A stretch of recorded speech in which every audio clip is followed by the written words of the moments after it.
Hello guys, this is your friend Fanfic Cage 2.0 and we are back with a new fanfic. Which is What If Naruto Got Harem with Kurenai, Yugao, Shizune and Hinata, Part 1. And if you enjoy this fanfic then please press the like button and subscribe to my channel for more fanfic like this. And now let's start the fanatic. Tsunade sighed as she looked at the Anbu sitting across from her.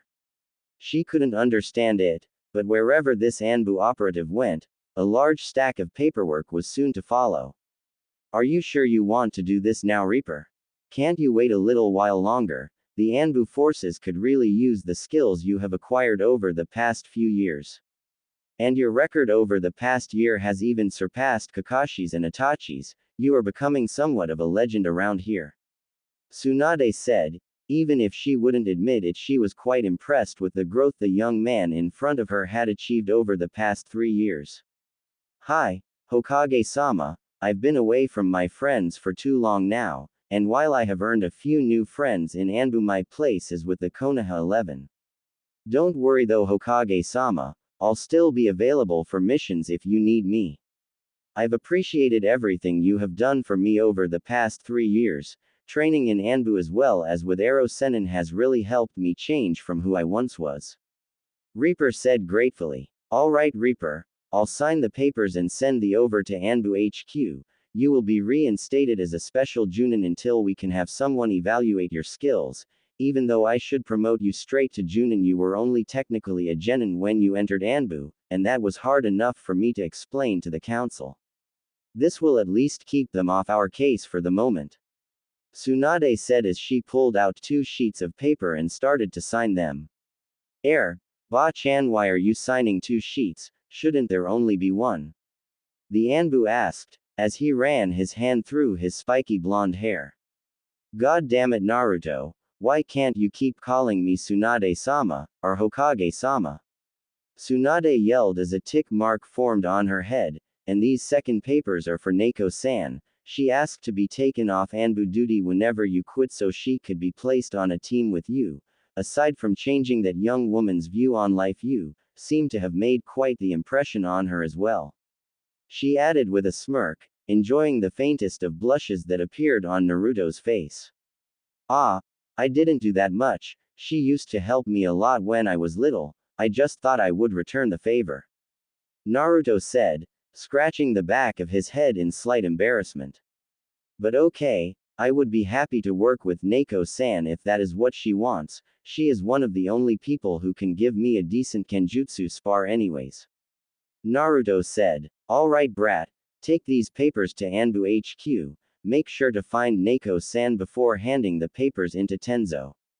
Tsunade said as she handed the papers to Naruto, who left via Shunshin to his destination. His growth rate has been extraordinary over the past 3 years, hasn't it, Tsunade-hime? Came the voice of Jiraiya as he entered the Hokage Tower through the open window.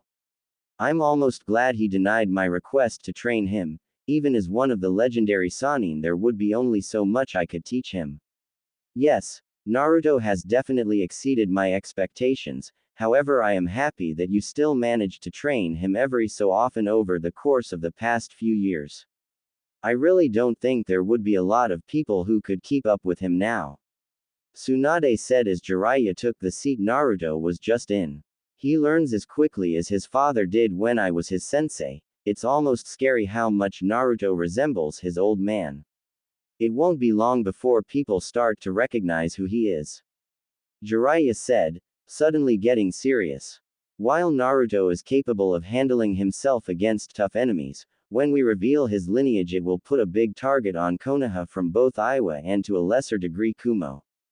Tsunade sighed, leaning back in her chair while looking at the portrait of the Yondaime Hokage. Indeed, however, this is what Naruto wants. Besides, he will not be alone. Naruto has made a lot of powerful friends while in Anbu, and don't forget that everyone in the Konoha 11 are quite capable themselves. Hopefully now he will be able to get the recognition he has wanted his entire life. What about the council? Surely they will try and get Naruto into the CRA, and Naruto probably wouldn't like being forced into something like that. Jiraiya asked. Honestly, I'm not sure how to go around bringing that up around Naruto. We will have to talk to him about it and see what he wants to do with the information. I'm not going to force him into anything he doesn't want to do, counsel be damned. Tsunade replied. Alright, well, I'll leave talking about that to the brat, up to you, Tsunade Haim. My opinion might be a little biased. Jiraiya said with a lecherous grin, earning a smack from Tsunade. Stupid pervert. She sighed as she looked out the window. 15 minutes later, Anbu HQ. Naruto sighed as he entered Anbu HQ. He had greatly enjoyed his time in Anbu, and if he had to be honest with himself, deciding to leave was probably one of the hardest decisions he had made since deciding to join in the first place. Asking around for Neiko, Naruto finally located her in one of the many training facilities, going through her Kenjutsu katas, and waited till she was finished to address her. As good as ever, Yugao-chan, Naruto said as he made his presence known. I just came from Tsunade-sama's office and have some papers you might be interested in looking at. What have I told you before about using my real name, Reaper-san? Yugao said in a bit of a teasing tone. Not to, but come on, Yugao-chan, when have I ever been one to follow the rules? Naruto replied with a smirk as he took his Anbu mask off, revealing his well-defined facial features. Over the past few years, Naruto had pushed himself to be able to get to his current level, and his body showed it. While he wasn't a muscle-bound freak like some shinobi, the Yondaime Raikage, you could tell he was muscular, even through his Anbu uniform. Touché, Yugao muttered as she took the sheet of paper Naruto offered it before reading it. Naruto watched in amusement as Yugao's eyes went wide before a gentle smile crossed her face. That and the fact that neither of us are Anbu anymore, Naruto said with a smirk, although I have to ask why you wanted to leave to be on a team with me. I thought you loved being in the Anbu. I did, and I still do, but for the longest time me being in Anbu was so I could forget about Hayate-kun. For a while I had even hoped that doing S-ranked mission after S-ranked mission would eventually make me able to see him again. Yugao started as she too took her Anbu mask off. When Tenzo said that you would be joining Anbu, I was surprised. From what I remembered at the time, you had little to no skill as a shinobi. Hey, I take offense to that. I knew a few things. Naruto said with a pout, making Yugao smile again. Two techniques do not count as a few things, Naruto-kun, and while I admit I was impressed that you knew both the Rasengan and Shadow Clone Jutsu, you should have known other things as well.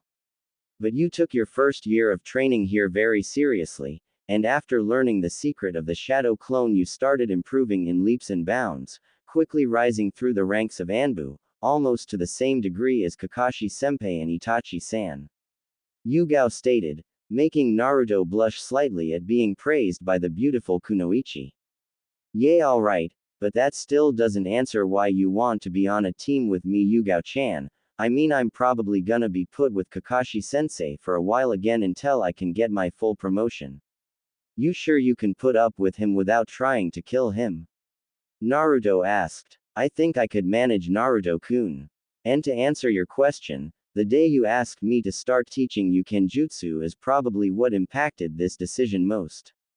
If not for that day, we would never have become friends and I would most likely still be trying to get myself killed doing S-ranked missions. You made me realize that I still had a lot to live for, and that Hayate-kun wouldn't want me to be how I was. Yugao said as she gained a semi-far-away look in her eyes. You give me too much credit, Yugao-chan. What kind of friend would I be if I couldn't help you? And besides, you were there for me a lot when I was little, so it should be me who is thanking you. Naruto said with a smile. We should probably go and see Tenzo now so we have enough time to get all of our stuff cleaned out of our lockers and go back to see Tsunade-ba-chan. You are never going to stop calling her that, are you, Naruto-kun? Yugao asked with smirk. Nah, especially to her face. It's a good way to test my reaction time whenever she hurls something at my face. He replied with a laugh as they both left the training room on their way to see the Anbu commander. Tsunade's office, same time. Shizune, please get me Naruto's graduating class as well, guys. Team and their senseis, Tsunade said into the intercom, hearing Shizune give a swift reply. Tsunade couldn't help but feel a little nervous for what she was about to reveal to Naruto's friends, and if she had to be honest, she didn't know how a few of them would take it. 15 minutes later, teams 8, 9, and 10, as well as Sakura, all entered Tsunade's office, curious looks on their faces as to why all of them had been summoned at the same time. You requested our presence, Tsunade-sama. A tall bearded man asked. Yes, Asuma-san, I called you all here regarding Naruto's disappearance about 3 years ago. Tsunade said, immediately catching Kakashi's attention. Even though he knew where Naruto was, he was hoping that he would be able to go on missions with his student once again, as well as the rest of the Konoha 11. It's been 3 years already, Hokage-sama, time sure flies. Kakashi said in a bored tone, making the other Junin senseis look at him with surprise. Your student disappears for 3 years and that's all you can say when we finally get word on what happened to him? A woman with beautiful red eyes said in surprise. I can't help but agree with Kurenai-san, although something leads me to believe that you know where your student has been. Care to elaborate, Kakashi-san? Asuma asked, making everyone look at the silver-haired Junin. So what if I did? I was never at liberty to talk about what happened to Naruto-kun. And before any of you say anything, he swore me into secrecy, but I can assure you, Asuma-san, Kurenai-san, that my student is fine and has recently been carving his own path through our shinobi ranks. Kakashi said, before closing his book and pocketing it. Kakashi-san is right, on both accounts that Naruto is both okay, and has been making quite the name for himself in the past year. Tsunade said as she nodded her head in agreement. Tsunade-sensei, why would Naruto just disappear without telling any of us where he was going? That doesn't seem like something Naruto would do. A girl with short pink hair said. I have to agree with Sakura, Tsunade-sama, it seems highly unlikely that someone like Naruto would disappear without at least telling his friends he was alright, especially since his disappearance was right after the failed Sasuke retrieval mission. Kurenai said, looking back and forth between Kakashi and the busty Hokage. Both you and Sakura are right, Kurenai-san, the Naruto you knew would never do something like that. But the Naruto you once knew is no longer alive. Tsunade said with a small smile, shocking everyone present. No longer alive? You can't mean. Sakura started only to be cut off by Tsunade. No, Sakura. Naruto is not dead, but he is no longer who you once knew. The past 3 years has changed him drastically. He is no longer the blonde idiot who runs around using Kage Bunshin to solve all his issues. After the mission, Jiraiya came by to ask Naruto to become his apprentice. Tsunade said, you can't be serious. Jiraiya of the Sannin, one of the most powerful shinobi alive today, asked the class dead last to become his apprentice. A boy with a black jacket standing beside a large white dog said. You should be careful as to how you talk about Naruto now, Kiba-san. Like I said, he is no longer the boy you guys once knew, and he would take offense to what you just said. Tsunade said as she glared at the boy, making him shrink slightly. Well, that would make sense. With a teacher like Jiraiya, I'm sure Naruto has become a lot stronger since we last saw him. A boy wearing a big baggy green coat said. Indeed he would have, if he had accepted the pervert's proposal to train him. Tsunade said, and smirked as everyone present looked at her like she had grown a second head. Naruto refused to be trained by one of the Sannin. Why would he do something like that? Asuma asked. It's not an everyday occurrence to be offered training by one of the legendary Sannin. Indeed he did. The reason why is that Jiraiya would have had to take him away from the village for 3 years to train him, and Naruto didn't like the idea of being away from his home for so long. But that doesn't mean Naruto has not received training from that stupid pervert, he just never had to leave the village to obtain it. Tsunade said. So, Naruto has been in the village for the past 3 years, then how come none of us have ever seen him? Sakura asked, looking between Kakashi and her current sensei, hoping at least one of them could give her an answer. The reason for that, Sakura, will be explained as soon as Naruto gets here, which should be fairly soon actually. Tsunade said. And she was right. A few minutes later someone knocked on her door and it opened to reveal two Anbu, one of which Kurenai recognized, but the other made her eyes widen and had to use all of her training to not be put on guard by this man in front of her. He was a tall man who radiated power and respect, but that's not what scared her. The man's attire is what put her on guard. The standard gray Anbu equipment had been dyed black, and wear and tear was evident on his armor, sword scratches, holes, and burn marks. Over top of the armor was a long, ragged black cloak that had a large hood which covered a lot of the Anbu's face, but not enough for Kurenai to not be able to recognize the mask. Reaper, Kurenai whispered, immediately earning both guys and Asuma's attention as they too were busy studying the Anbu in front of them. What's so special about that mask? Sakura asked Kurenai, as she tried hard to suppress her fear of the man who just entered the room. Each Anbu mask is special to those who wear them, but there are select few who get masks custom made. The Reaper mask is one of, if not the, rarest Anbu masks to be given out. Kakashi explained, a hint of pride evident in his voice. Of course he had known of Naruto's growth in Anbu over the past 3 years, but to be given the Reaper mask, that was something that not even he could have done, and he was regarded as one of the best Anbu in Konoha's history. Kakashi-senpai is right, the Neko masked Anbu said.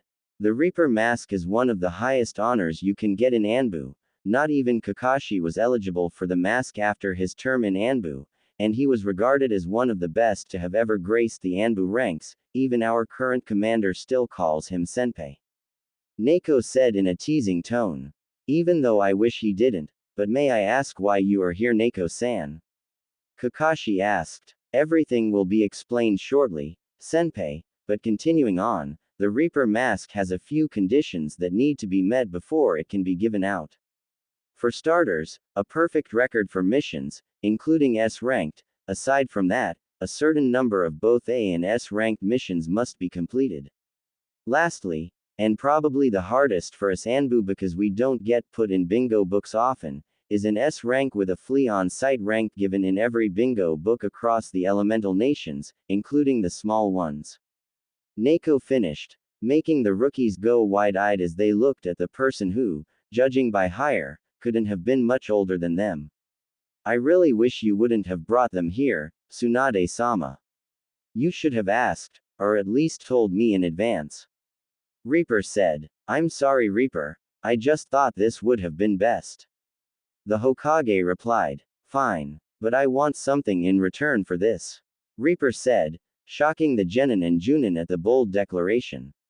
If I may, Anbu-san, but you are in no position to demand anything from the Hokage. Asuma said, earning nods from a few in the room.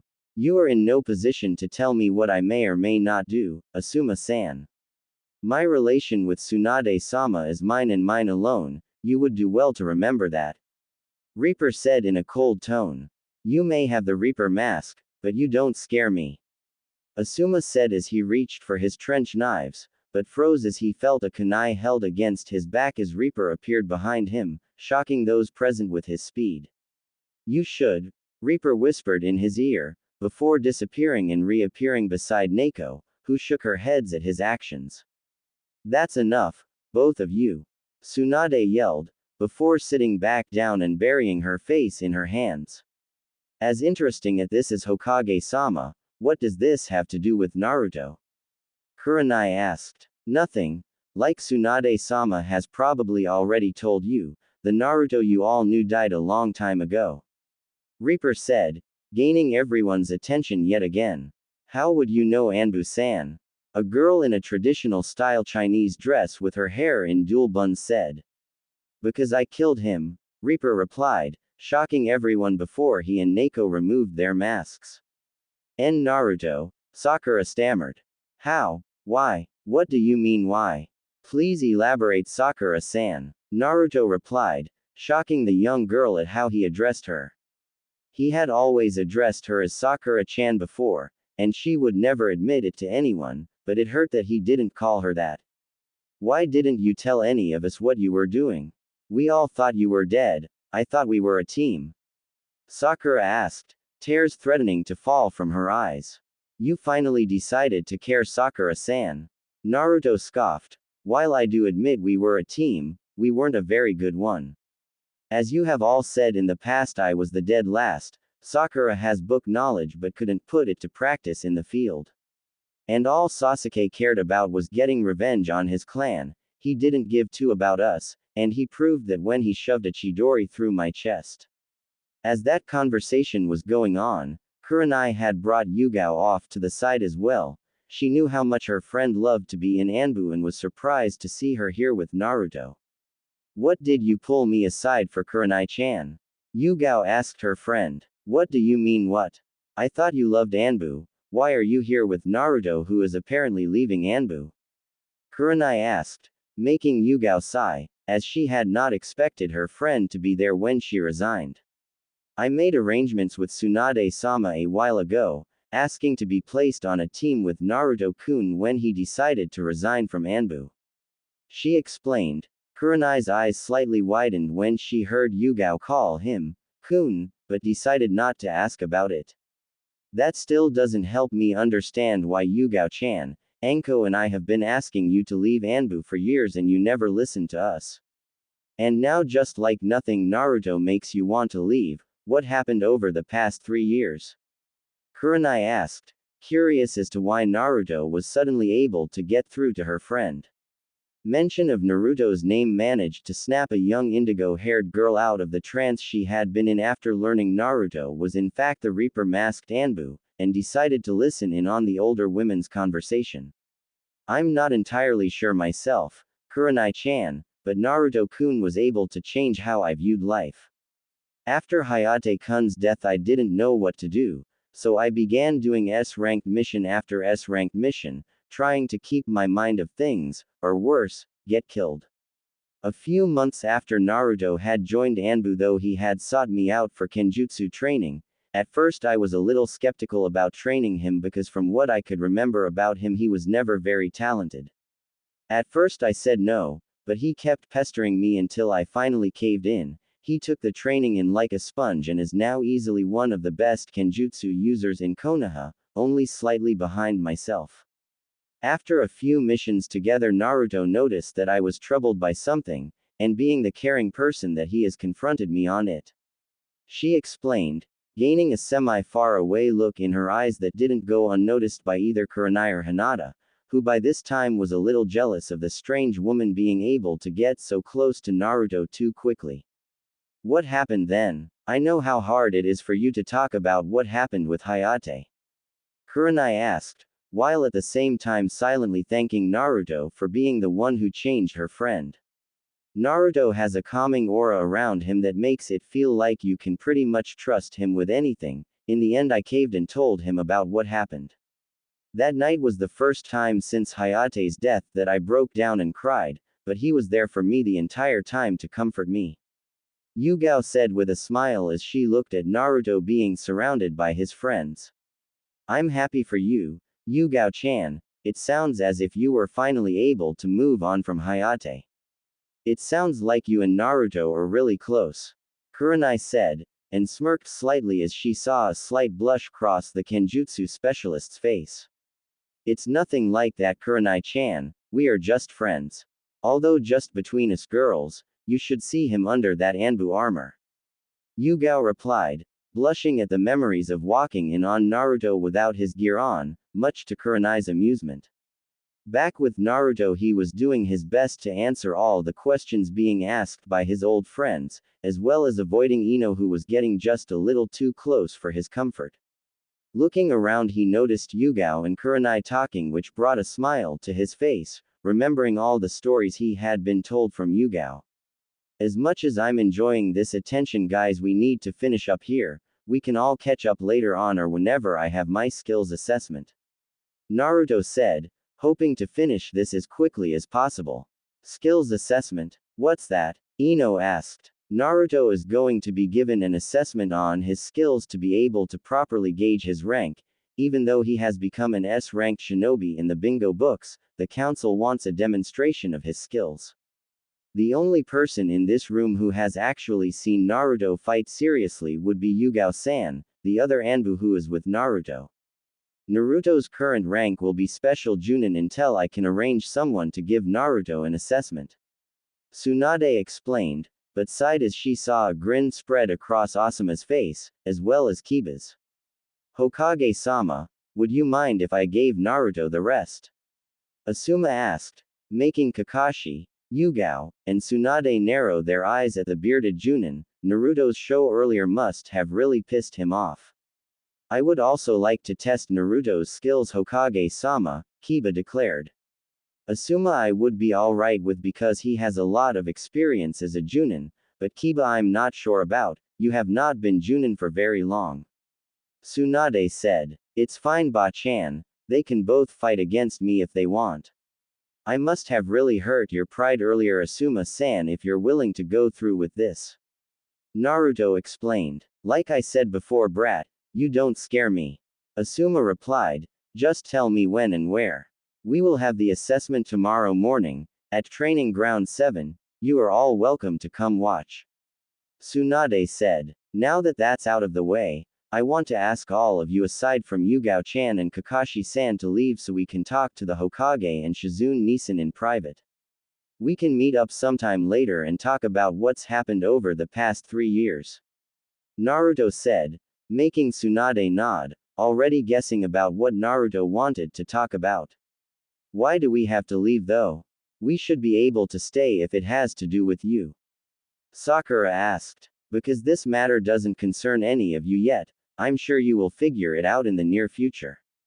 Now aside from the people Naruto asked to stay, the rest of you are dismissed.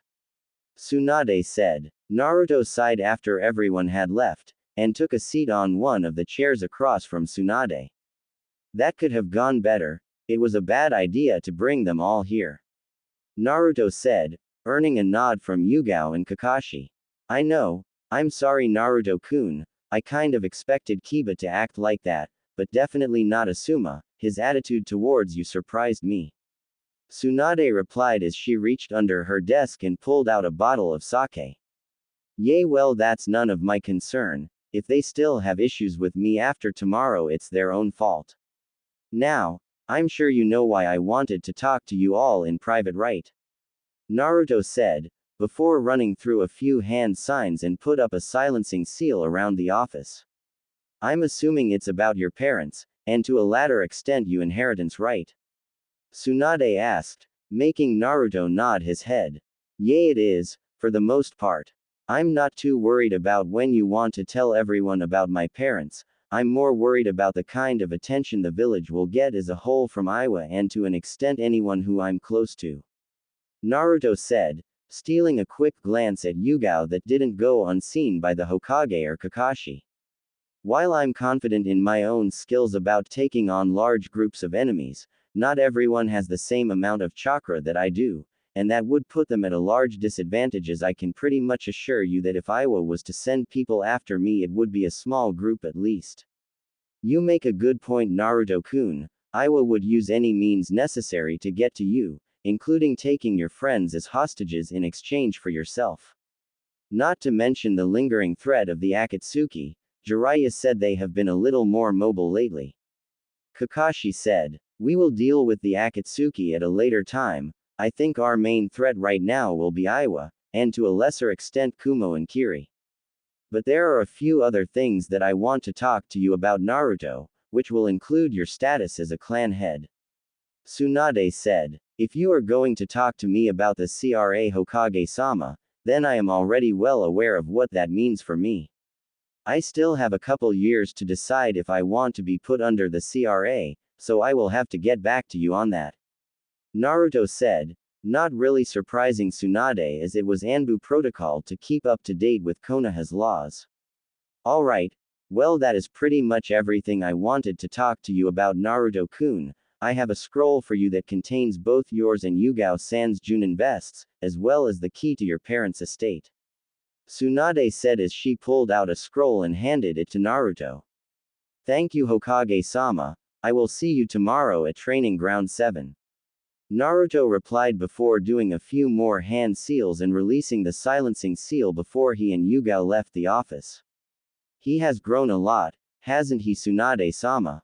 Kakashi asked, making the Hokage smile and nod her head at the elite Junin. With Naruto and Yugao. So Naruto-kun, do you even know where you are going?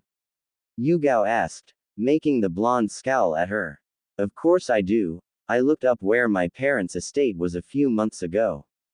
Naruto explained. What about you? Do you have anywhere to stay? Well, I could probably crash at Kurenai-chan's or Anko-chan's place for a while. Yugao said. She didn't really have a place to stay as she no longer had the keys to the apartment Hayate and her had shared before he died. I see. How about you stay with me for a while? Naruto asked, slightly shocking Yugao, before she got a teasing look on her face. I don't know, Naruto, I don't think you could handle me just yet. She said. I wouldn't worry about that, Yugao-chan. I'm a stamina freak who knows Kage Bunshin. I'm sure I could take care of all your needs. Naruto said seductively, making the ex-Anbu captain blush slightly. But seriously, Yugao-chan, we used to sleep in the same tent when we were on missions. I'm sure there are tons of rooms in my parents' house, or you could even sleep in one of the smaller houses around the compound.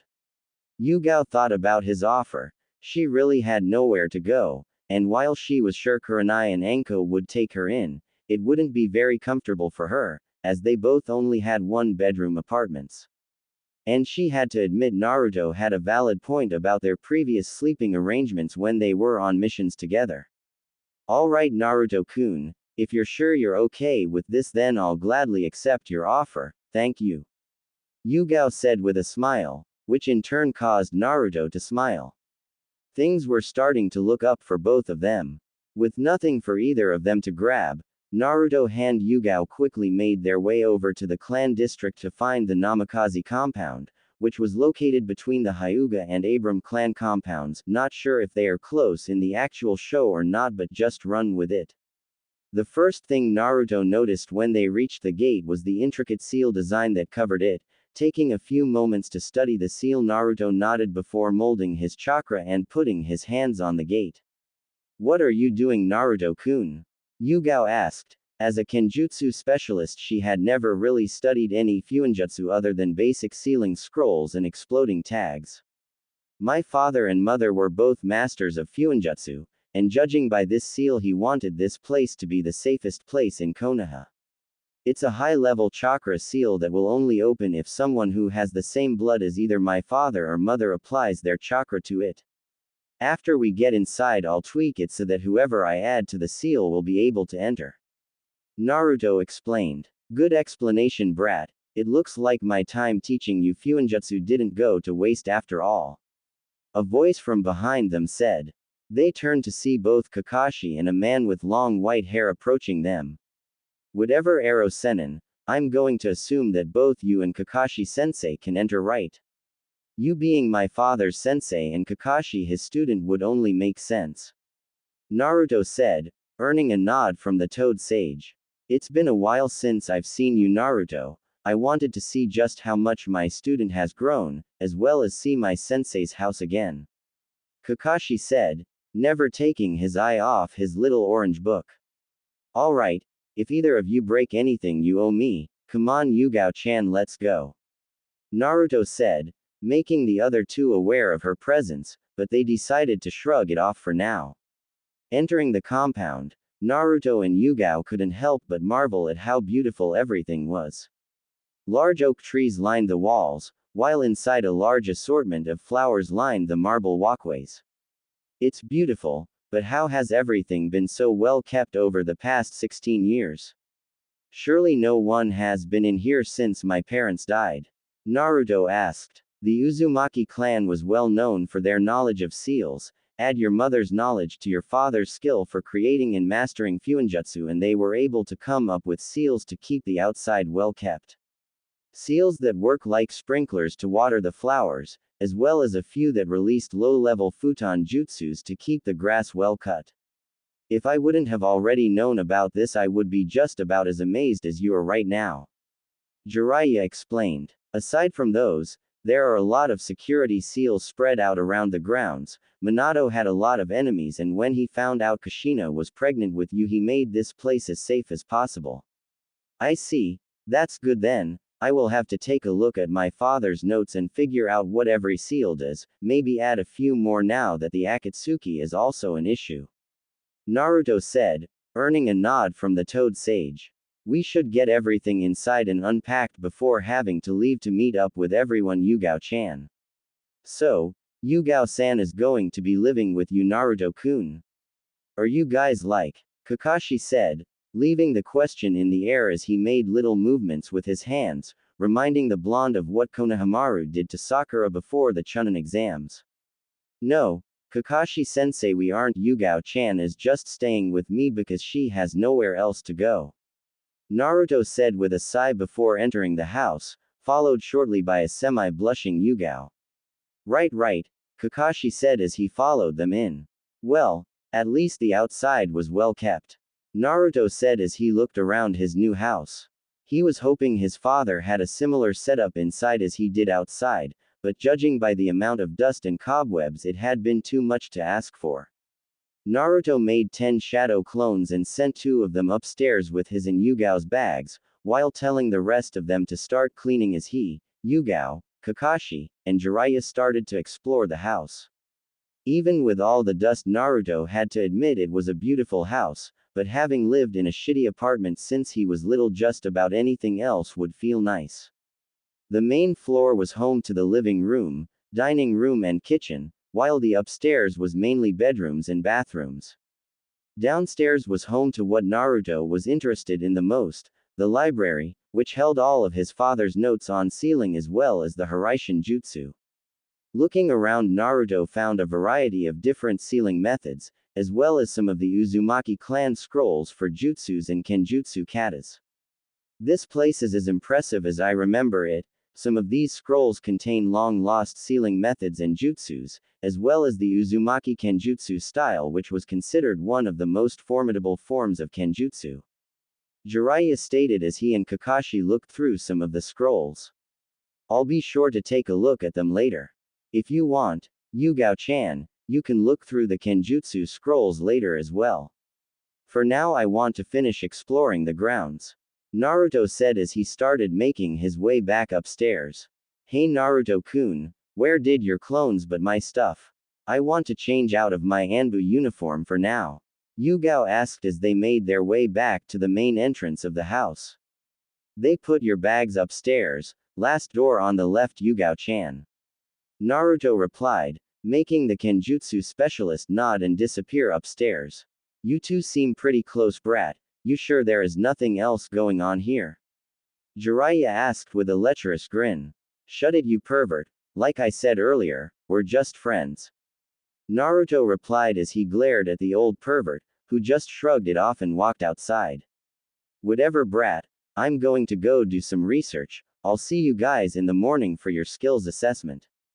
Jiraiya said as he shunshined out of the compound. I think I'm going to take off as well, Naruto. I've already seen the rest of the grounds before, but I will catch up with you guys later when you meet everyone else, alright? Kakashi said, earning a nod from the blonde as he decided to use the gate to get out. A few minutes later, Yugao came out of the house dressed as a normal Junin, and Naruto would be lying if he said he didn't find the kunoichi to be very attractive. Where did Jiraiya-sama and Kakashi-senpai go, Naruto-kun? Yugao asked as she walked up to Naruto, who was currently trying his best not to stare at her. The pervert said he was going to go do some research, which means peeking on the women's bathhouse, and Kakashi left to do Kakashi things, I guess, probably trying to come up with a few more lame excuses as to why he is late all the time. Naruto replied, earning a light giggle from Yugao. Alright, well, let's finish looking around, and then we can go get something to eat before meeting up with everyone. Naruto said as they started walking around the compound a little more. Back behind the house they found the training grounds, and a few ponds and steams to practice Suiten jutsus. It's gorgeous back here. Yugao said as she took everything in. Yay, it's definitely something else. My old man sure knew how to make the most of the space given to him. Naruto replied. I'm going to go change, and then we can go grab something to eat before meeting up with everyone else, alright? A few minutes later, Naruto appeared wearing standard Anbu pants and combat boots, with kunai holsters on each leg, and a black tank top over a mesh armor shirt. Yugao couldn't deny that Naruto was attractive. He had grown a lot over the past few years, and now easily stood as tall as Kakashi. Having lost all of his baby fat over 3 years of rigorous training, he had a very defined figure, and you were able to easily see his muscles underneath his mesh armor. He had let his hair grow out, and now had the same jaw-length bangs that framed his face, just like his father. Yugao was sure that Naruto would start having issues with fangirls, especially after his status as the Namikaze clan leader was announced. The thought of Naruto having fangirls made Yugao feel weird inside. She couldn't exactly pinpoint what the feeling was just yet, but she would have to talk to someone about it eventually. Ready to go, Yugao-chan? Naruto asked as he made his way over to her. I'm ready, Naruto-kun. Where did you want to go? She asked as they started walking towards the gate. How about that sushi bar you always talked about on missions? Naruto asked as they stepped out, but came face to face with someone he didn't want to deal with just yet. Hinata Hyuga. Over the past 3 years he had matured greatly, and now understood why the girl was always blushing around him, and while he would admit that she was very beautiful now, he couldn't return the feelings that she had for him. Naruto-kun, why are you coming out of the Yondaime's sea compound? Hinata asked, making Naruto curse under his breath. They should have just left by Shunshin. I'm sorry, Hinata, but I'm not allowed to talk about it. It's the reason why Tsunade-sama asked you all to leave earlier. You will all figure it out eventually, but for now you don't need to know, sorry.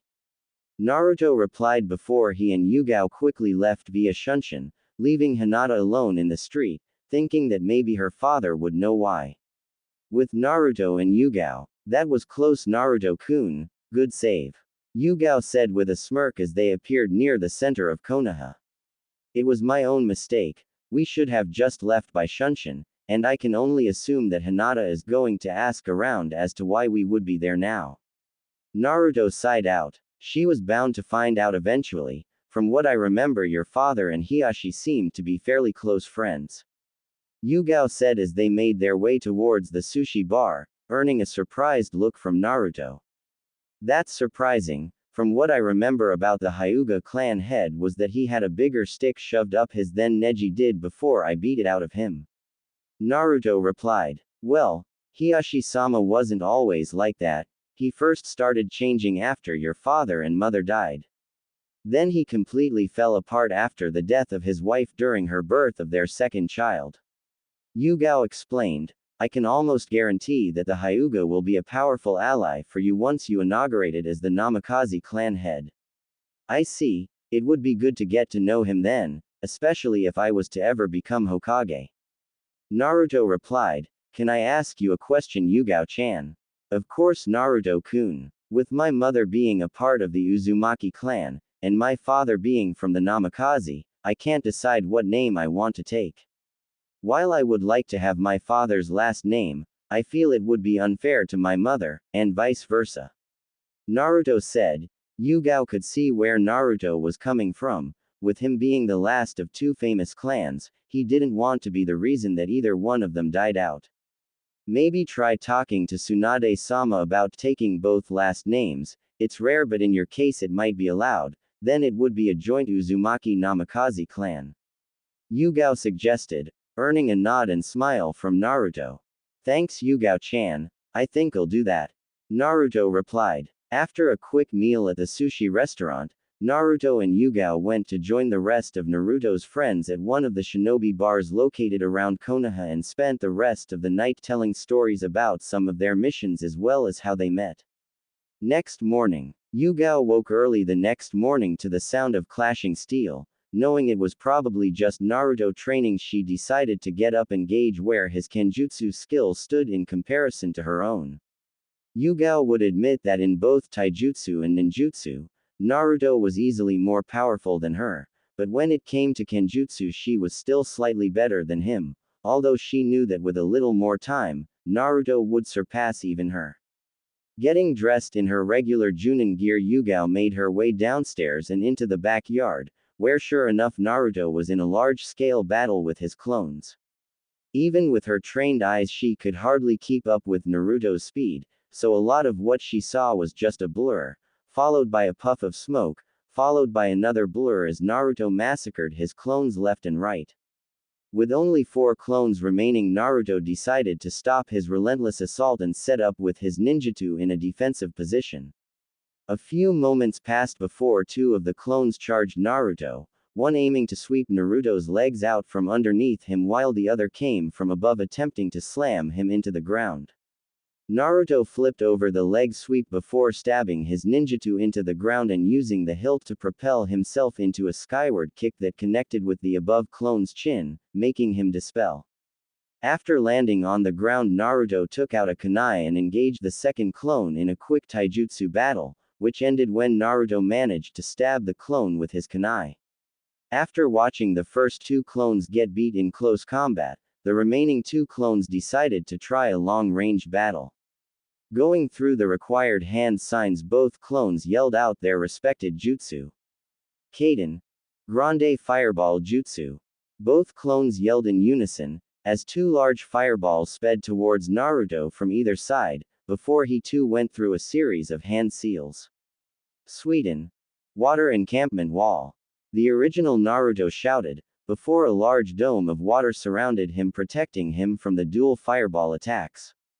Hidden Mist Jutsu. Naruto whispered, before a thick mist rolled in over the battlefield which Naruto disappeared in.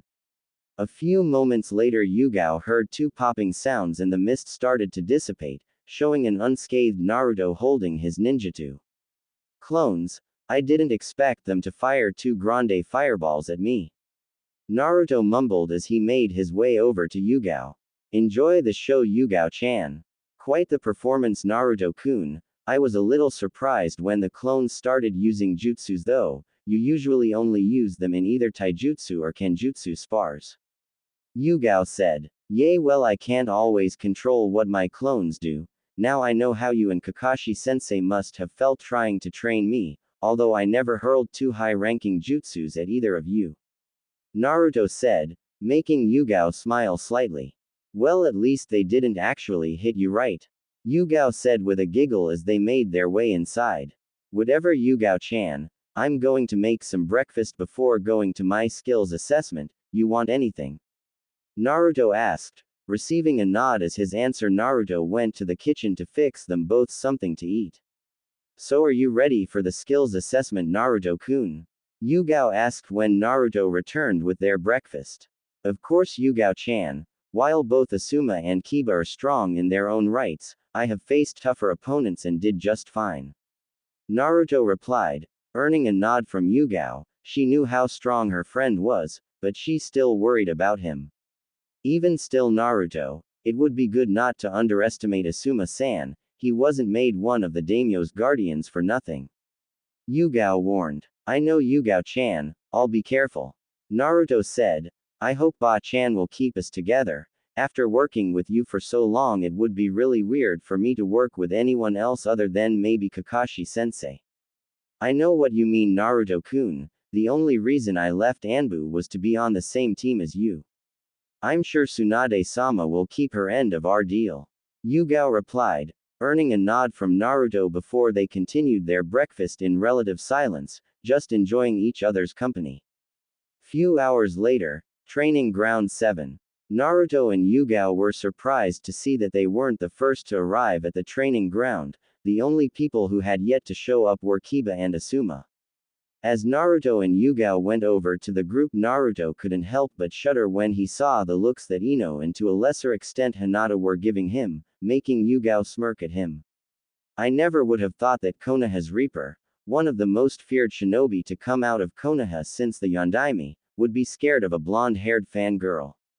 Yugao teased, earning a glare from Naruto. You have no idea how persistent she is, Yugao-chan. I'd rather face A&S ranked criminals than have to deal with a persistent fangirl.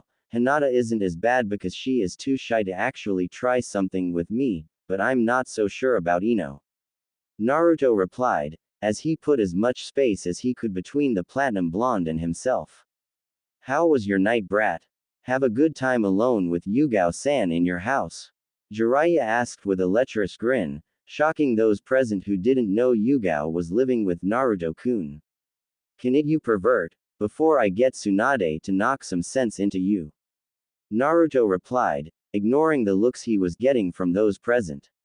You're living with Naruto, Yugao-chan? Kurenai asked as she walked up to her friend. Well, I didn't really have any other place to stay, and I didn't want to bother you and Anko-chan because you both only have one-bedroom apartments and it wouldn't have been very comfortable with me. After explaining that to Naruto yesterday, he offered to let me stay at his new house for a while. Yugao explained, earning nod from Kurenai. Ba-chan, is Iruka-sensei going to be coming? Naruto asked, earning a surprised look from Tsunade, who had forgot about inviting the academy teacher. Shit. Sorry Naruto, I forgot. I can, Tsunade started, but was cut off by a wave from Naruto. Don't worry about it, Ba-chan, I'll get him. Naruto said as he made a clone and had it go look for Iruka.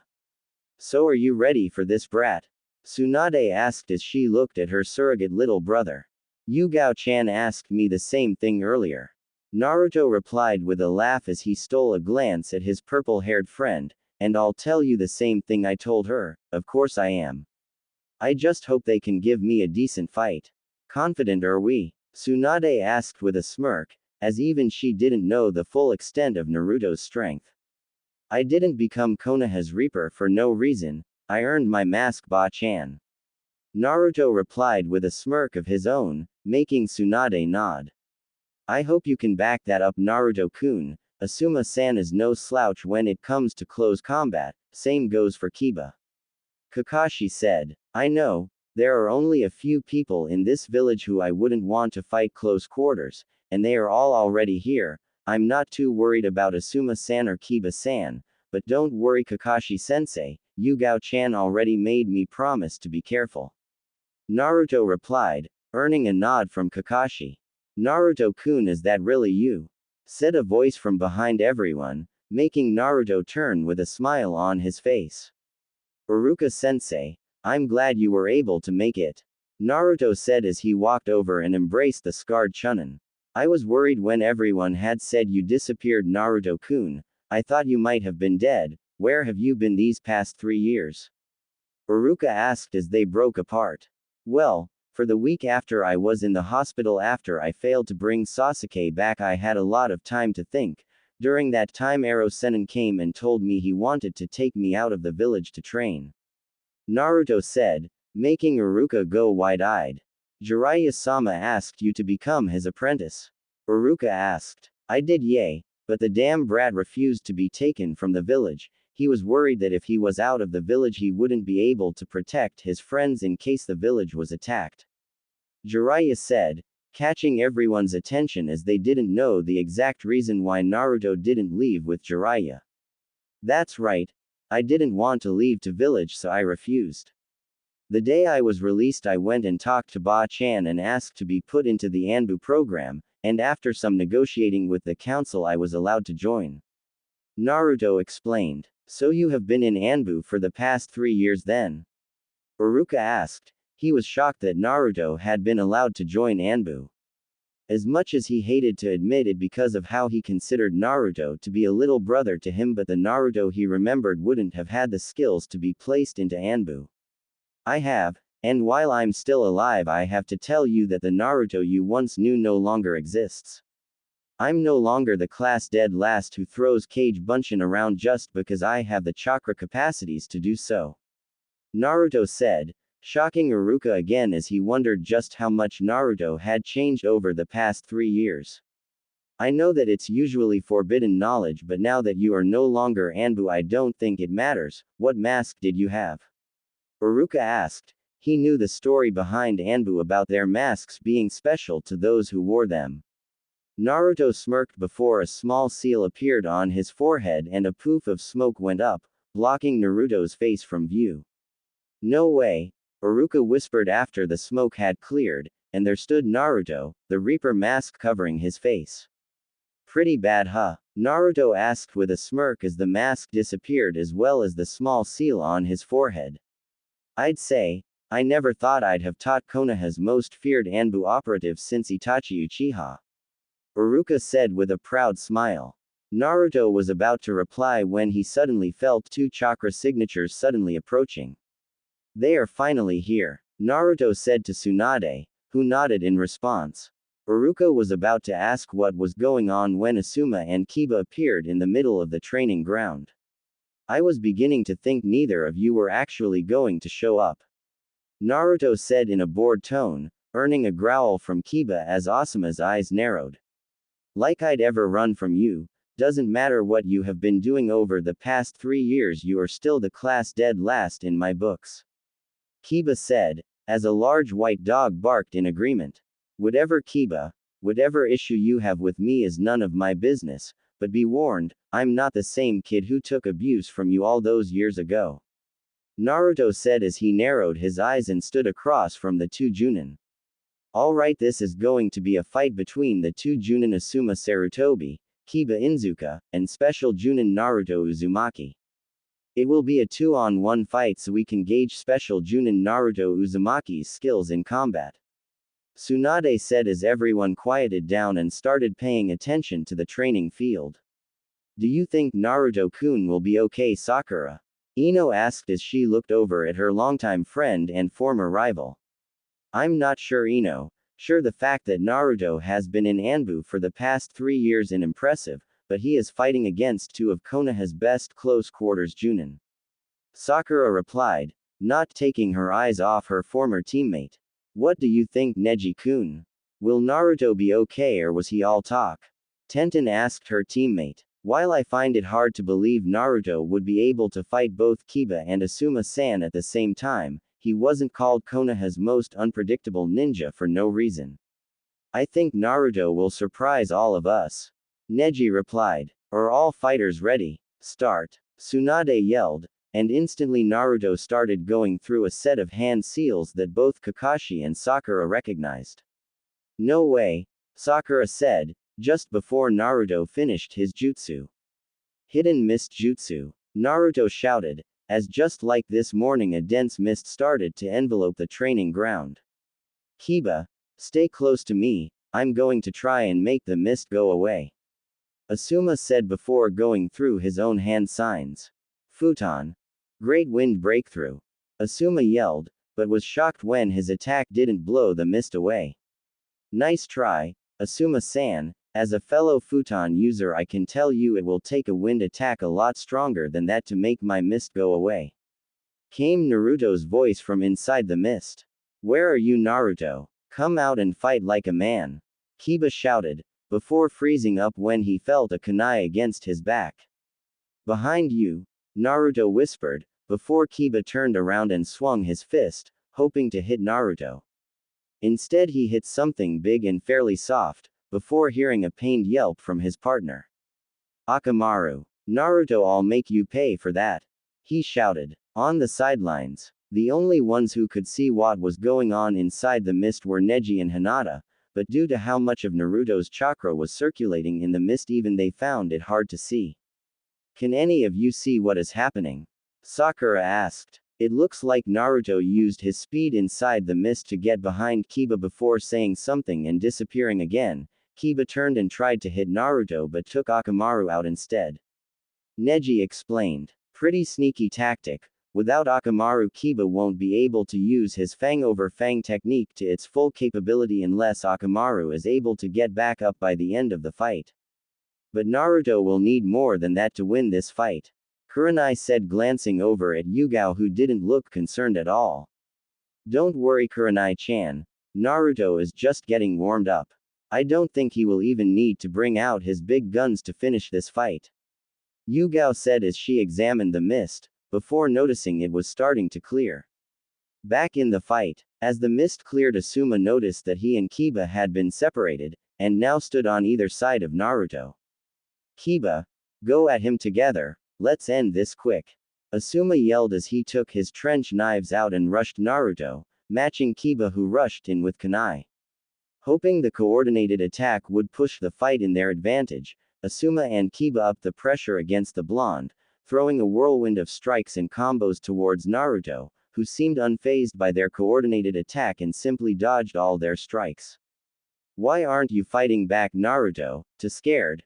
Kiba taunted, but something about the way Naruto was smirking at him made the Inuzuka shudder slightly. One word for you, Naruto started, making Asuma's eyes widen at the sudden influx in chakra coming from the blonde and Kurenai with a log on the opposite side of the training field. Boom. Naruto ended with a smirk before enveloping Kiba in a large explosion, sending the boy flying across the training field and into a tree, where he slumped over unconscious. I'd suggest getting him to the hospital, Naruto said as he looked over at the shocked spectators. On the sidelines, Kiba-kun, Kurenai yelled as she rushed over to her old student. Although impressed with how Naruto was handling himself so far, she felt as though he could have gone a little easier on her student. Holy shit! Ino shouted, what the hell was that? Naruto Kurenai with an exploding clone shortly before the mist cleared. He placed himself between both Kiba and Asuma in hopes that they would engage him together. It was a trap and Naruto led them into it perfectly. Yugao explained, having seen Naruto use this tactic before on missions. How do you know that's what he did? Are you sure it wasn't just luck? Ino asked, but then shrunk at the glare Yugao gave her. The reason I know this is because I've seen Naruto use those two jutsu in combination before. The only difference this time is the amount of chakra he used. Normally when Naruto traps his foes like this, all that's left is bits and pieces. Yugao explained, making everyone shiver, realizing that this new Naruto was not someone to with. Back in the fight, so Asuma-san, do you still want to fight? Naruto asked as he walked back into the middle of the training field, surely you have seen enough. Don't get brat. Kiba got tricked because he was impatient and couldn't notice the spike in chakra your clone gave off just before exploding. I won't fall for the same trick twice. Asuma said as he started pumping more futon chakra into his trench knives, making them sharper and longer. Very well then Asuma. Make sure you don't get caught again, next time I won't hold back. Naruto said, before doing a few hand signs. Kaden. Fire Dragon Jutsu. Naruto shouted, before shooting a large dragon made of fire towards Asuma, who quickly got out of the way. Despite his current situation, Asuma was impressed that the blonde knew not only futon, but Kaden as well. You're good brat, I'll give you that, but you're still too young to be able to beat me. Asuma said. Kaden. Ash burning pile. He shouted as a large cloud of gunpowder and ash made its way over to Naruto, before starting another set of hand signs. Kaden. Grande Fireball Jutsu, he shouted as a large fireball shot towards the cloud of ash, making it ignite, causing a large explosion to envelope the area Naruto was in. Sidelines. Naruto-kun. Sakura yelled as she was about to jump in and save her last remaining teammate, before a hand on her shoulder stopped her. Looking back, she saw the hand belonged to Yugao. Let me go. Naruto needs help. Sakura yelled as she tried to get out of Yugao's grasp. He's your friend. Don't you even care? I do, and it's because I'm his friend that I am confident that Naruto will be okay. Like we have said before, do not underestimate Naruto-kun. Yugao said as she looked at the spot that Naruto had been. That was one of Asuma-sensei's strongest attacks. Are you sure Naruto-kun will be okay? Ino asked, but didn't get an answer as everyone was busy watching the spot Naruto had been. Fight. You should call the fight Tsunade-sama. I don't think he will be getting up after that. Asuma said. That was a good attack Asuma-san, but it will take more than that to bring me down. Naruto said, earning Asuma's attention. How? Asuma started, but as the smoke cleared he was surprised to see Naruto surrounded by a dome of water. Sweden. Sujinheki. Naruto said as the wall of water dissipated around him. 3 affinities, that's pretty impressive Naruto, I can see that you came a long way in the past 3 years. I've still got a lot of juice left in the tank though. Asuma said as he brought out his trench knives, pumping chakra through them, causing them to gain a faint blue hue. I wouldn't have expected anything else Asuma-san, but I wasn't made Konoha's Reaper for nothing. Naruto started before going through a set of hand signs. Sweden. Suiryuden no Jutsu. Naruto said, before a large dragon made of water appeared out of the lake behind Naruto and raced towards Asuma, who was forced to use a kawarimi to get out of the way, before rushing towards Naruto to engage with his trench knives. A seal appeared on Naruto's hand, causing a slight poof of smoke that dissipated to reveal a ninjutsu. Pumping a bit of wind chakra through the blade, Naruto disappeared to meet Asuma, sending a flurry of stabs and slashes at the bearded Junin, making him go on the defensive. Sidelines. Kenjutsu Daha. Man, Naruto's become extremely troublesome over the past few years. Shikamaru said lazily, earning a few nods from around the group. It would seem that Naruto has surpassed all of us. It makes me wonder what he might have been like had someone taught him seriously earlier in his life. Shino said, Naruto has always been a prodigy. Yugao said, earning the group's attention. He may not have been like Sasuke or Neji, who were both born with natural talent. I would put him in the same category as Lee-san, a prodigy of hard work. Naruto trained day and night at Anbu HQ to get to the level he is at now, and according to him he still has tons of room to improve. I have to agree with Yugao-chan. Kurenai stated, but even at that pace, Naruto has grown exponentially over the past 3 years. It would take more than just being a prodigy of hard work for him to grow from the level he was at, to the one he is currently on. That is true, but Naruto is a special case in regards to another area as well. Yugao replied, earning questioning looks from a few of the younger shinobi.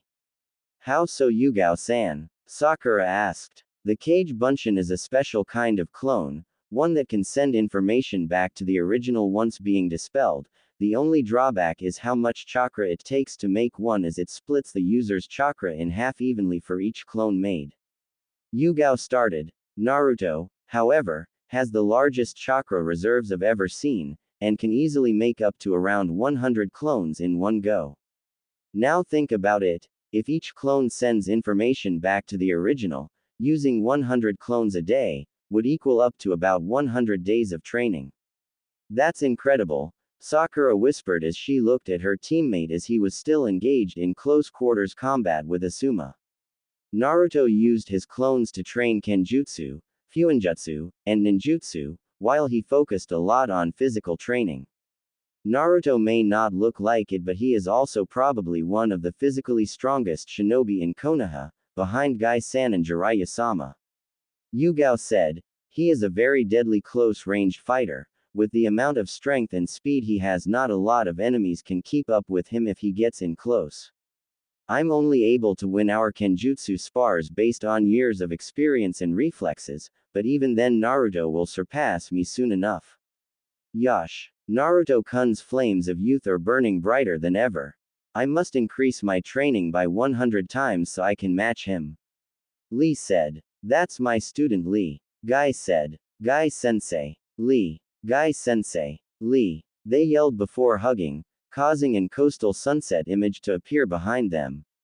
What the is that? Yugao said, appalled and scared at what she was seeing. It's best not to think about it, Yugao-san. Tenten said with a sweat drop. Fight. It seems that Guy-sensei and Lee are the same as ever. Naruto mused to himself before ducking under a punch Asuma had sent at his face. It would be best not to take your eyes off me, Naruto. It wouldn't do well for you to go back to Yugao-san missing an eye. Asuma said confidently. Same could be said for you, Asuma-san, don't get too. Naruto replied, before stabbing his sword into the ground to catch both of Asuma's arms. Asuma tried to fight Naruto's grip but found it near impossible to get out, before feeling a strong pain in his gut as Naruto had planted his foot directly into Asuma's stomach, making him cough up a little blood. Naruto, using Asuma's pain as a momentary distraction, released his grip on one of Asuma's hands, before using his now free hand to hit a pressure point in Asuma's arm, rendering it useless as it fell limply at his side. Naruto picked up his sword with his free hand, before placing the tip against Asuma's jugular, causing to bearded Junin to snap back to reality as he felt cold steel against his neck. Give up, Asuma-san. I would prefer it if you do not force my hand any further.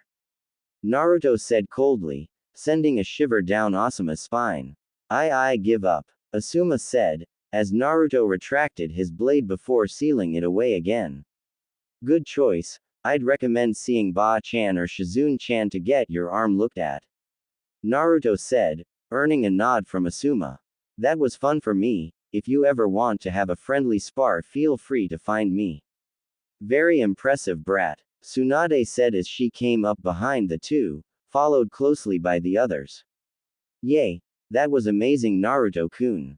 Sakura said with a smile, making Naruto scratch his head sheepishly. Hehe, it wasn't that impressive Sakura. If I didn't have a chakra-conducting blade like Asuma, the fight could have gone downhill for me. Naruto replied. What did you do to his arm, Naruto-kun?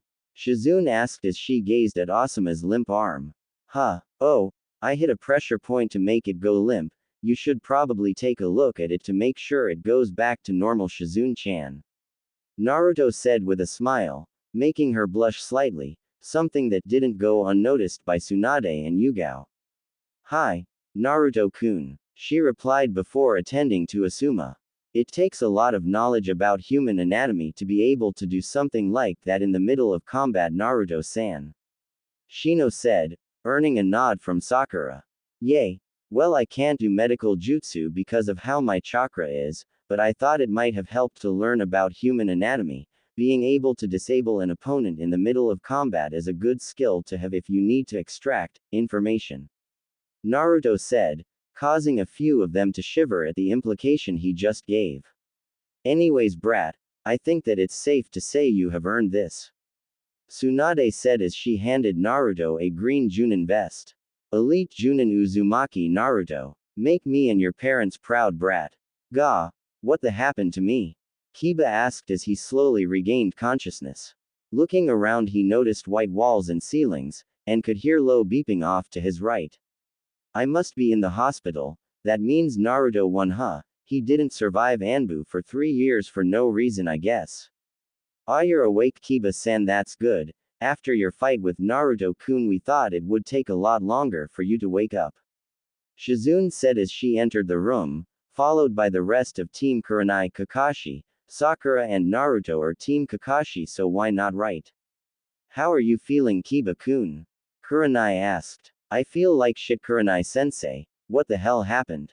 Kiba asked. The last thing I remember is fighting Naruto, then it just went black and I woke up here.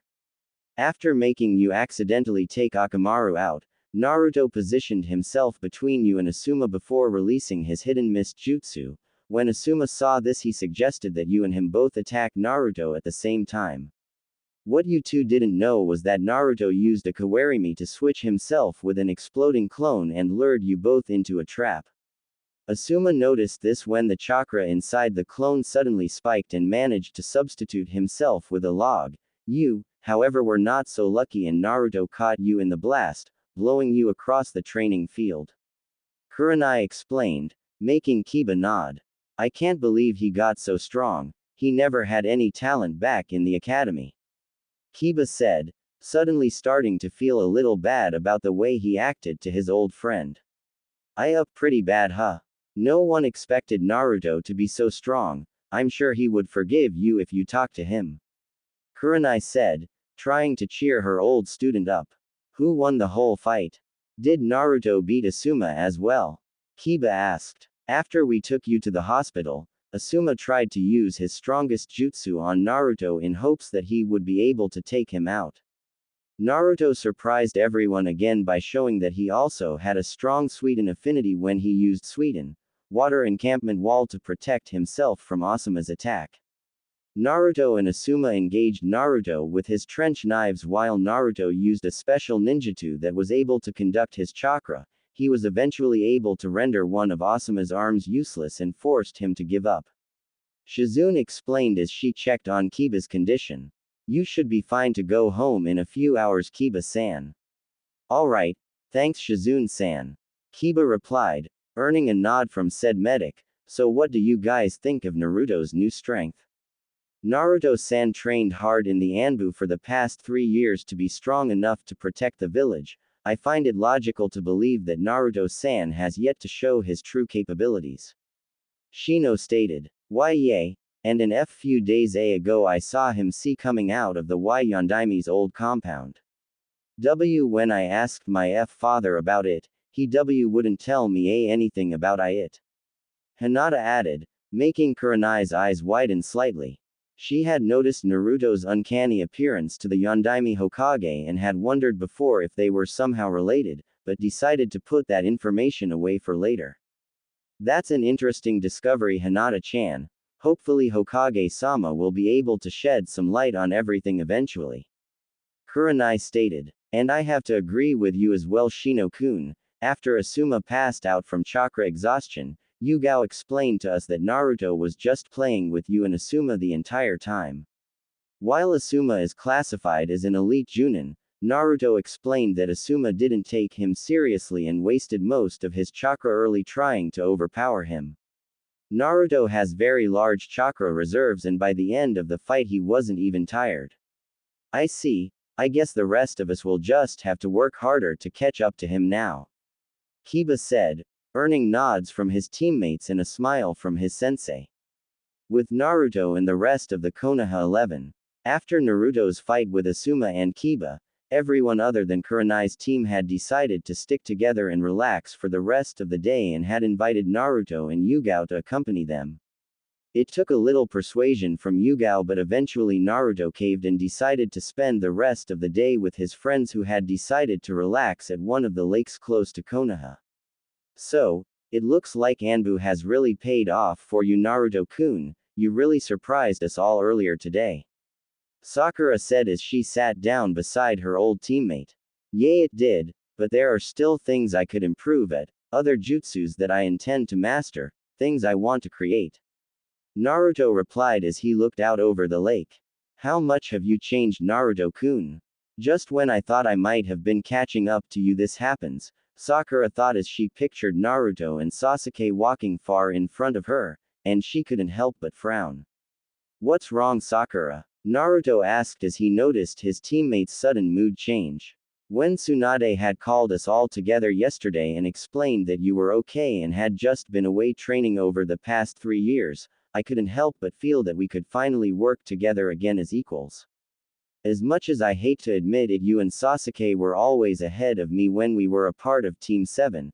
I thought that maybe after 3 years I had finally caught up to you, but what you showed us all earlier today makes me realize that you and Sasuke are still far ahead of me.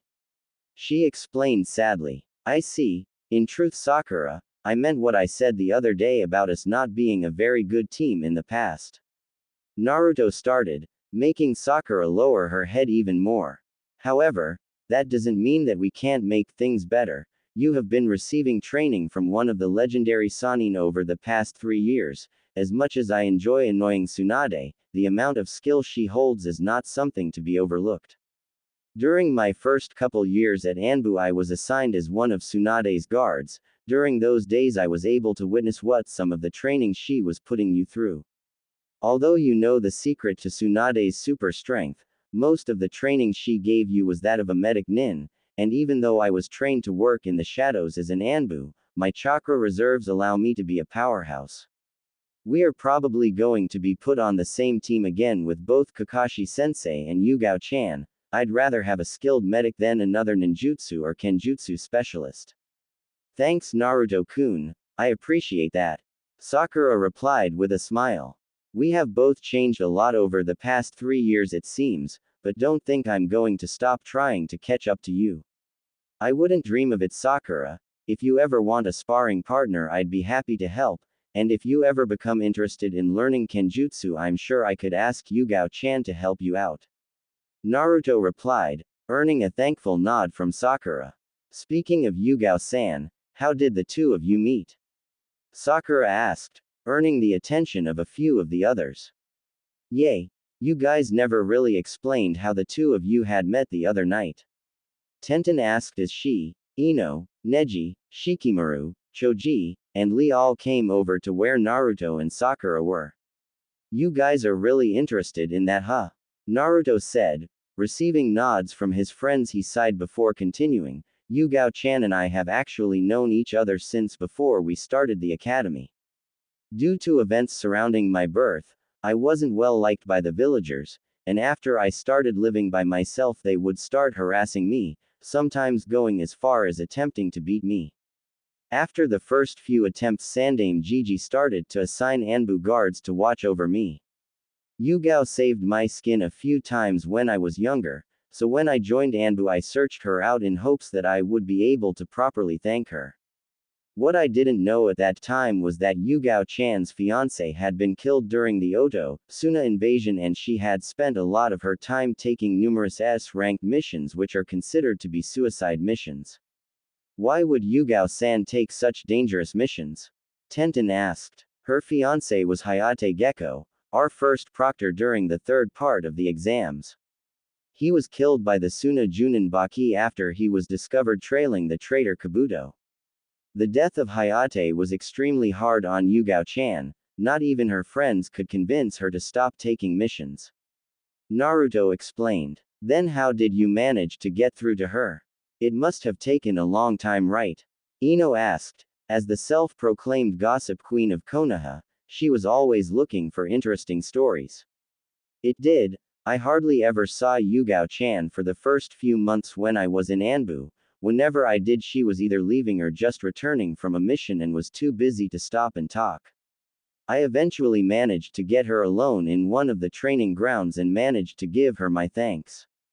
A few weeks after that I started to learn Kenjutsu, and was told by a few people in Anbu that Yugao-chan was the resident Kenjutsu specialist in Konoha, so I began searching for her again in hopes that she would start training me.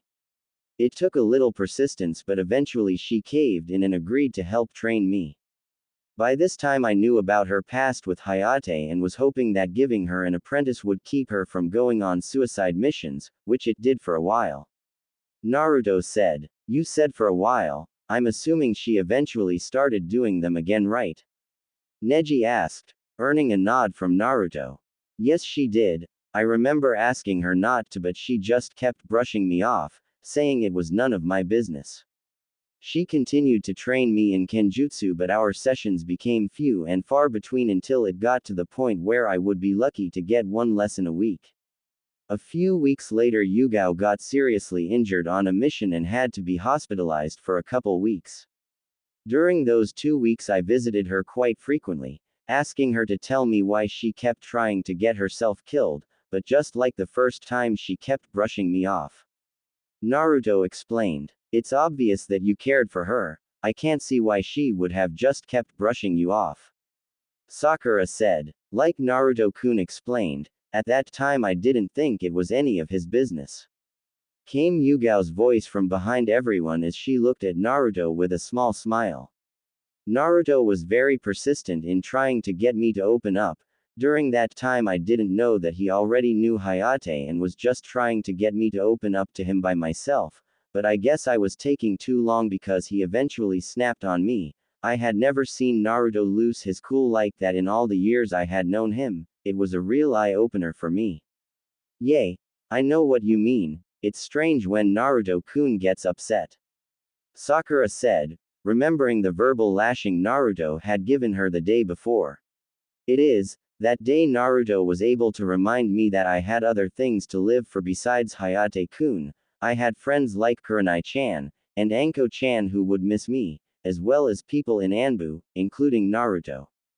After that day I started taking less and less S-ranked missions, while taking more time to train Naruto in Kenjutsu. We eventually went from being just work partners to friends, and he even managed to get me to open up about Hayate-kun's death. He doesn't give himself much credit for everything that happened, but the truth is that Naruto-kun changed my life. Had he not come by that day to ask me for training, I can safely say I would either be dead by now or still taking suicide missions as much as I could. Yugao said. Ah, it's almost romantic. Ino said with hearts in her eyes, earning a slight giggle from Yugao and a tick mark on Naruto's forehead.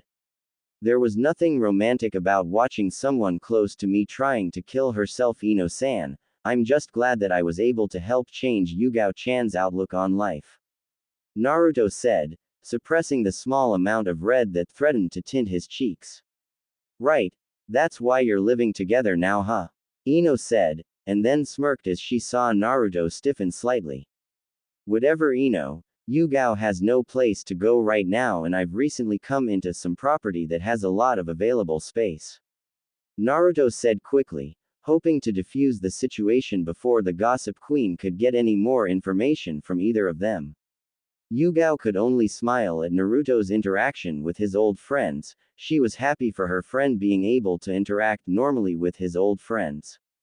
I hope you enjoy these few moments of peace you're having, Naruto-kun. With everything that is going to come to light soon, you're probably going to gain a lot more enemies. With the Junin senseis a few hours later. Naruto-kun's flames of youth sure have brightened over the past few years, haven't they, my eternal rival? Guy said as the Junins all sat together at one of the shinobi bars located around Konoha. You know what, Guy, for once I agree with you.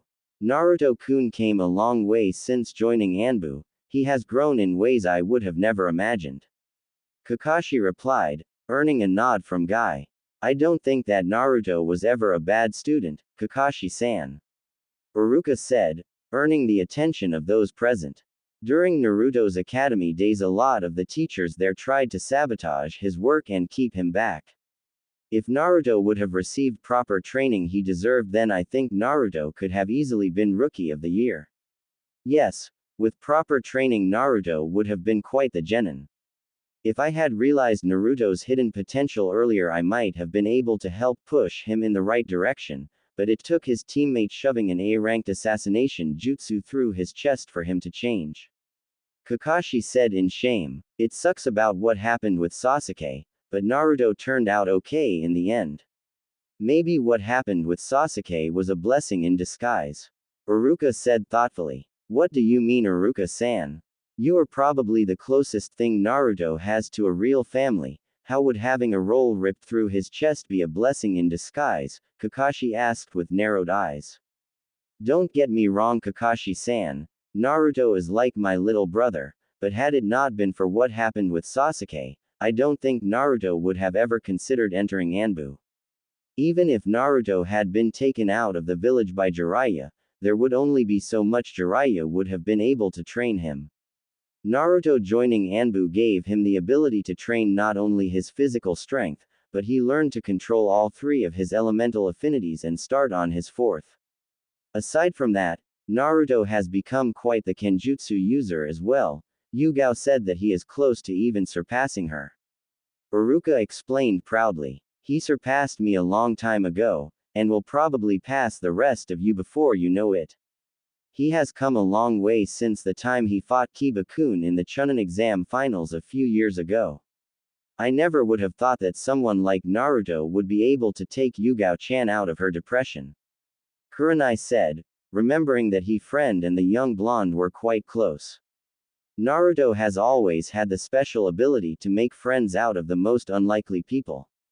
He was the one who convinced even Tsunade-sama to return to the village. He would make a great negotiator and ambassador if Konoha ever needed one. Iruka said. Yugao-chan speaks quite highly of young Naruto-kun. I wonder how she actually feels about him. I hope she has finally decided to move on. If only I could find someone to be with, Kurenai thought. Next morning with Naruto and Yugao, Hokage's office.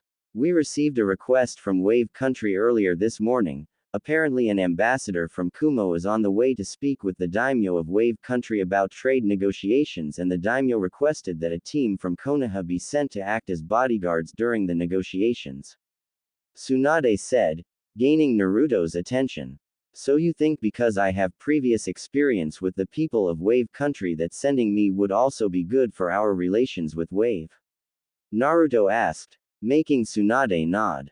After your disappearance into Anbu 3 years ago, Wave Country has been demanding to know what happened to you, and our trade treaty has become a little shaky lately. Letting Wave know that you are fine will hopefully bolster our relationship. Tsunade explained, earning a nod from Naruto. I can understand why you would want that, as Wave is one of the largest trading centers in all of the elemental nations, but why send me? What about Kakashi-sensei or Sakura? Naruto asked. I don't know if you realize this, Naruto, but you have been considered a hero in Wave ever since your team's first mission there, a hero that as far as Wave knows is dead. Sending Kakashi-san or Sakura-chan wouldn't be as effective as sending their country's hero. Tsunade replied. Alright Ba-chan, I understand the reason why you want to send me now. Who will the rest of my team be? I'm assuming that Yugao-chan will be coming with me as she left Anbu to work with me specifically. Naruto said, earning a nod from the female Hokage. Yugao-san will be joining you, along with Kurenai and her old team. Tsunade replied, moments before said team entered her office. Team Kurenai reporting for our mission, Tsunade-sama. Kurenai said as they entered the room before sending Naruto a friendly smile. I was just going over the mission with Naruto-kun. Kurenai-san, he will be leading this mission alongside both Yugao and your team. Tsunade said, and received a nod of approval from the red-eyed Junin. Hi, Tsunade-sama. Kurenai replied with a slight bow before turning to Naruto. My team is already packed and ready for a long-term mission, Naruto-san. We are able to leave as soon as you are ready. Alright Kurenai-san, please meet me at the main gate. I just have to stop and get Yugao-chan, then we will be ready to leave. We will be taking a fast pace to Wave Country. Even though I've been there in the past, the city we are going to has no doubt changed a lot over the past few years, and I would like a few days to relearn the layout of the town. I'm not expecting Kumo to try anything funny, but I like to know the basic layout of a city in case something happens. Naruto said, before using a shunshin to leave the office, followed by Team Kurenai who went to wait at the gate.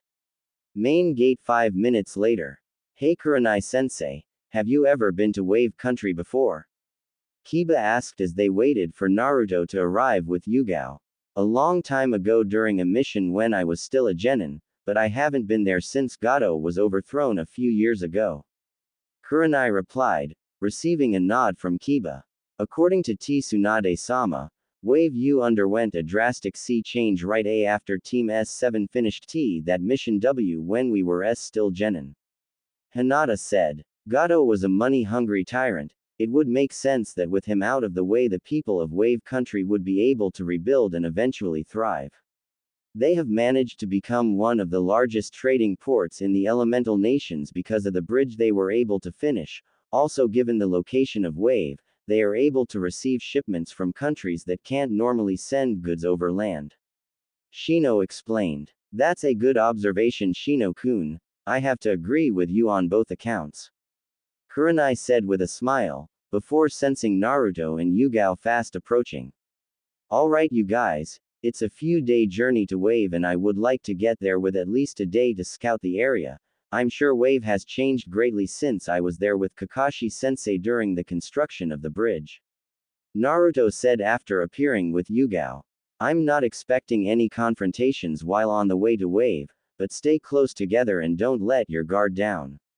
Later that night, near the border of the Land of Fire. Having made it through the day without any problems, Naruto decided to set up camp in a meadow near the border of Fire Country. Judging by the pace they had set throughout the day, he figured they would make it to Wave early tomorrow night, giving them enough time to rest before taking a day to scout the village. You seem troubled, Naruto-kun, is everything alright? Yugao asked as she landed beside the young blonde. Not really. Just thinking about the mission. We should arrive in Wave early tomorrow night, but that's not my issue. I've led dangerous missions before, but I had Anbu backup in case things went south. While I trust both you and Kurenai-san, I don't want to get Kiba, Hinata, and Shino into a situation they might not be able to handle. With my track record for missions going south, I can't help but be cautious about all this. Naruto explained. Konoha and Kumo aren't on good terms right now, and last I heard Kumo has two Jinchuriki who both have full control over their Biju, while I might be able to deal with the Jinchuriki of the two tails, even with you and Kurenai-san here we would be no match for the 8 tails. There are a lot of unknowns in this mission Naruto-kun, but both Kurenai-chan and I have faith in your leadership skills. And besides, even if Kumo were to recognize you I don't think they would try anything while trying to gain a trading contract with a country that considers you a hero. That would be a little counterproductive, don't you think? Yugao explained, earning a nod from Naruto.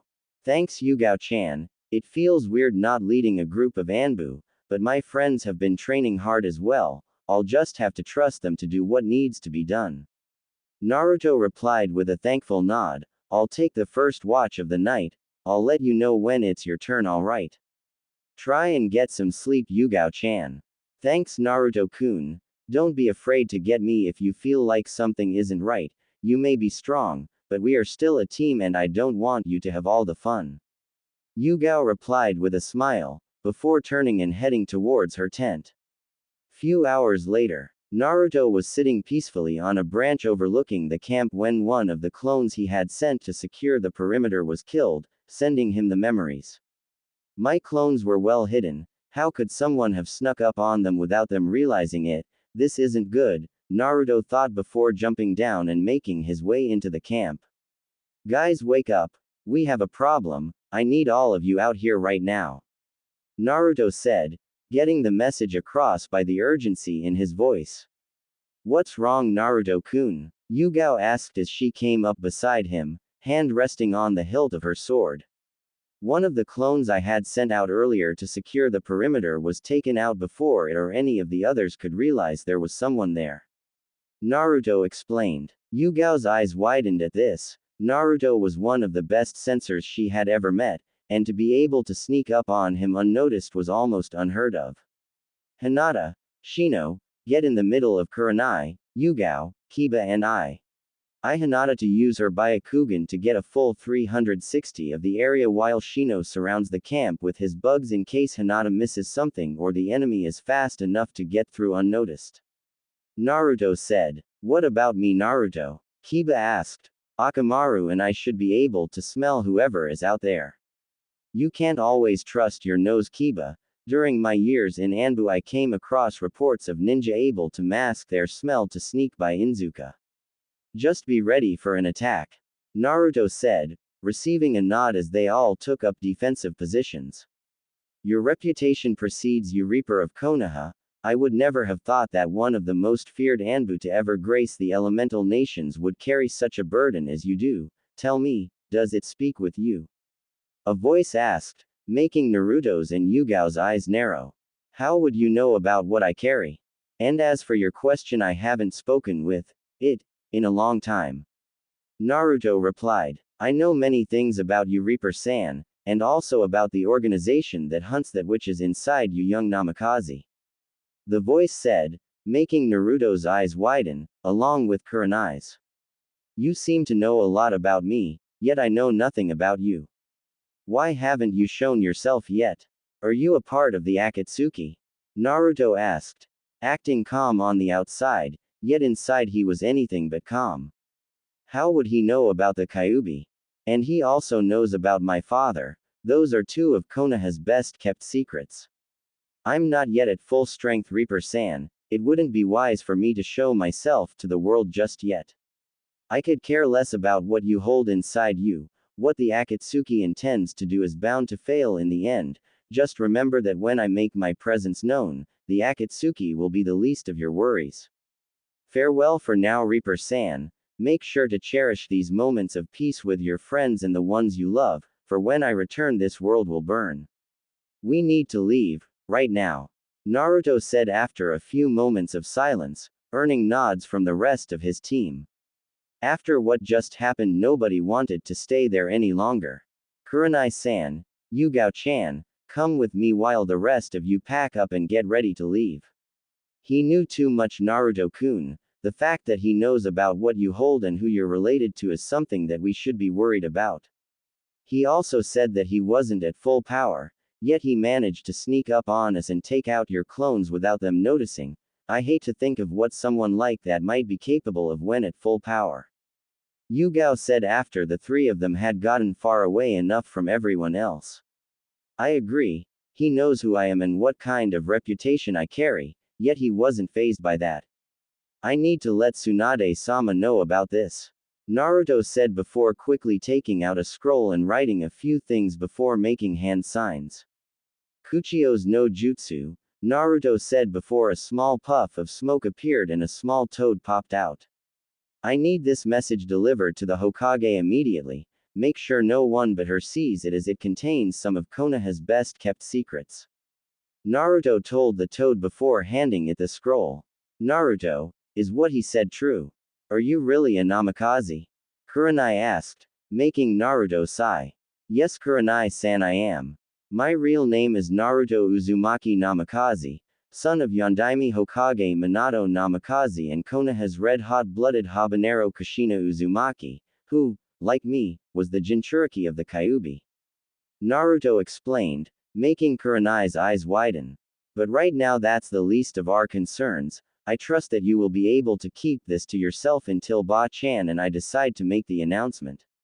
Of course, Naruto, you have my word that I won't tell anyone about this. Kurenai replied. Thanks, Kurenai-san. Now we should head back. Looks like they are pretty much done packing up. Naruto replied before heading back to the camp. Alright, I've sent a message to Tsunade-sama letting her know of our current situation. We will not be stopping until we reach wave this time. I want you all on high alert in case something like that happens again. He was able to kill my clones and slip by without any of them noticing, as well as slipping past Hinata's Byakugan. If we have to stop for any reason, I don't want any of you wandering off by yourself. Pick a partner now and you two will stick together until we reach wave and after that formulate a better plan. Naruto explained as he stood beside Yugao, Kurenai with Hinata, and Kiba with Shino. I do not think we will have another run-in with whoever that was, but regardless of that this mission just became a lot more deadly, and I don't want any of my friends to die. Now let's go. With Tsunade. Tsunade was in the middle of a meeting with both Jiraiya and Kakashi concerning the Akatsuki when a small puff of smoke appeared on her desk. Tsunade-sama, Naruto-san sends you a message, stating it was for your eyes, and your eyes only. The small toad said before disappearing again. What has the brat gotten himself into now? Tsunade sighed out as she unfurled the scroll and started reading it. Upon reading it, however, her demeanor changed and her eyes widened slightly. What happened with Naruto-kun? Tsunade-sama? Kakashi asked, put off by the blonde Hokage's sudden change. Naruto and his team stopped on the border of Fire Country for the night and Naruto decided to take first watch while his teammates slept. A few hours into his shift, Naruto's clones were killed without any of them sensing who did it. Tsunade said, making Jiraiya's eyes widen. Bullshit. Even I have troubles just sneaking past Naruto and his clones, especially when they are hidden. Naruto is almost as good as me when it comes to stealth. Jiraiya said, surprised that someone would be able to kill multiple of Naruto's shadow clones without one of them sensing who was there. That's not all. Whoever did that was able to sneak up on the team and speak with Naruto, even though Hinata was using her Byakugan and Shino had his bugs surrounding the area. He knew the kind of reputation Naruto had, as well as the facts that he is Minato's son and is the Jinchuriki of the Kyuubi. Tsunade explained. Impossible. Those are some of Konoha's best kept secrets. The only person who knows where documents like that are held is the Hokage. Kakashi said, was he part of the Akatsuki? According to Naruto, he isn't. Going on to quote that, what the Akatsuki is planning to do with the Biju is bound to fail, and later telling Naruto to enjoy the peace with his friends and loved ones because the next time he makes his presence known he promises to make the world burn. So, what you're saying is that this person was able to kill Naruto's clones without being caught, but was also to hold a conversation with Naruto's team who, might I add, have a Hyuga, Aburame, and Inzuka on it, without being seen, sensed, or smelled.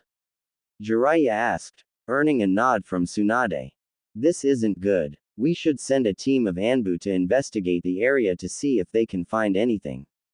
No doubt Naruto will already be on the move again. You could send another team as backup, but by the time they got there, the negotiations would probably already be finished. Jiraiya said. Agreed, I'll send a team of Anbu to search the area where Naruto and his team set up camp. Jiraiya, I want you to ask around your spy network, see if anyone else has had a similar experience as this, or at the least try and figure out who might be capable of something like this. Tsunade ordered, earning a nod from Jiraiya before he shunshined out of the office.